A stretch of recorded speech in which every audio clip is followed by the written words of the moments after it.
ద్రోహము చేసినందుకు. అంత మాత్రమే కాదు, చూడండి ఇంకొక మాట రాశారు, యెహోవా యొద్ద విచారణ చేయక కర్ణ పిశాచముల యొద్ద విచారణ చేసినందుకు. రెండవది ఏంటి? ఎక్కడికి వెళ్ళాలి? నీకు బాధ వస్తే నువ్వు ఎక్కడికి రావాలి? నీకు కష్టం వస్తే ఎక్కడికి రావాలి? నీకు దుఃఖం వస్తే ఎక్కడికి రావాలి? నీకు తీరని వేదన వస్తే ఎక్కడికి రావాలి?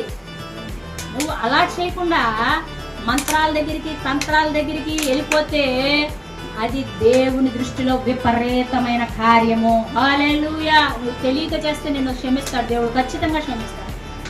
తెలియక నువ్వు అంతకుముందు తంత్రాలు, మంత్రాలు, తాయితుల దగ్గరికి వెళ్ళావా? తెలియక చేశానయ్యా అని ఒక్క మాట అడుగు, తుడిపి పెట్టేస్తాడు అంతే. కానీ నువ్వు తెలిసి దేవుడు అంటే ఏంటో తెలుసు, ప్రార్థనా శక్తి అంటే తెలుసు, దేవుని కార్యాలంటే అన్నీ తెలిసి కూడా మరలా నువ్వు ఆ బాణామతుల దగ్గరికి, చిల్లంగ దగ్గరికి, ఆ చేతబడుల దగ్గరికి వెళ్ళావో దేవుడు నిన్ను ఎలా వంచాలో అలా వంచేస్తాడు. హల్లెలూయా.